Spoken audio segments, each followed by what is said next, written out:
Iran Israel ಸಂಘರ್ಷದಲ್ಲಿ UAE ಭಾಗಿಯಾಗಲು ಯಾವುದೇ ಕಾರಣಕ್ಕೂ ಇಚ್ಛಿಸೋದಿಲ್ಲ. ಯಾಕಾಗಿ ಇದರಲ್ಲಿ ಭಾಗಿಯಾಗಿದ್ದೇವೆ ಅನ್ನೋದೇ ಗೊತ್ತಿಲ್ಲ. ಅಲ್ಲದೆ ಅರಬ್ ರಾಷ್ಟ್ರಗಳ ಒಕ್ಕೂಟದ ನೆಲದಿಂದ ಯುದ್ಧ ಮಾಡಲು ಅಥವಾ ದಾಳಿಯ ಪ್ರದೇಶವನ್ನಾಗಿ ಮಾಡಲು ಅವಕಾಶವನ್ನು ಕೊಡೋದಿಲ್ಲ. ಹೀಗಂತ ಭಾರತದ ಮೊದಲ ಯುಎಇ ರಾಯಭಾರಿ ಹುಸೇನ್ ಹಸನ್ ಮಿರ್ಜಾ ಹೇಳಿದ್ದಾರೆ.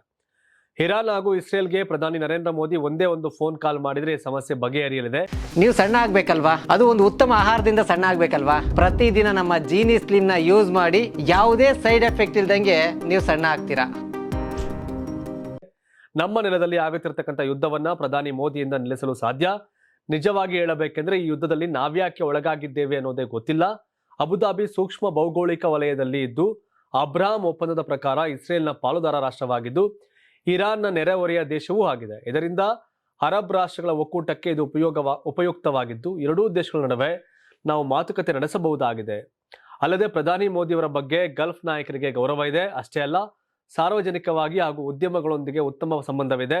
ಈ ವಿಶ್ವಾಸದಿಂದ ಎರಡೂ ಕಡೆಯ ಸಂಘರ್ಷಕ್ಕೆ ಕೊನೆ ಆಡೋಕೆ ಸಾಧ್ಯ.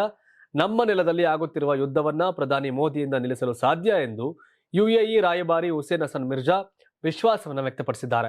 Karnataka TV leader awards 2025 best MP 2025 Jagadish Shettar Belagavi ಸಂಸದ, ಡಾಕ್ಟರ್ ಸಿಎನ್ ಮಂಜುನಾಥ್ ಬೆಂಗಳೂರು ಗ್ರಾಮಾಂತರ ಸಂಸದ, ಪ್ರಭಾ ಮಲ್ಲಿಕಾರ್ಜುನ್ ದಾವಣಗೆರೆ ಸಂಸದೆ, ಡಾಕ್ಟರ್ ಕೆ ಸುಧಾಕರ್ ಚಿಕ್ಕಬಳ್ಳಾಪುರ ಕ್ಷೇತ್ರ ಸಂಸದ, ಶ್ರೇಯಸ್ ಪಟೇಲ್ ಹಾಸನ ಕ್ಷೇತ್ರ ಸಂಸದ, ಮಲ್ಲೇಶ್ ಬಾಬು ಕೋಲಾರ ಕ್ಷೇತ್ರ ಸಂಸದ, ಸಾಗರ್ ಖಂಡ್ರೆ ಬೀದರ್ ಕ್ಷೇತ್ರ ಸಂಸದ, ಕ್ಯಾಬ್ ಬ್ರಿಜೇಶ್ ಚೌಟಾ ದಕ್ಷಿಣ ಕನ್ನಡ ಕ್ಷೇತ್ರ ಸಂಸದ, ತೇಜಸ್ವಿ ಸೂರ್ಯ ಬೆಂಗಳೂರು ದಕ್ಷಿಣ ಸಂಸದ, ಸುನಿಲ್ ಬೋಸ್ ಚಾಮರಾಜನಗರ ಕ್ಷೇತ್ರ ಸಂಸದ, ಪಿಸಿ ಮೋಹನ್ ಬೆಂಗಳೂರು ಕೇಂದ್ರ ಸಂಸದ, ಕುಮಾರ್ ನಾಯಕ್ ರಾಯಚೂರು ಕ್ಷೇತ್ರ ಸಂಸದ.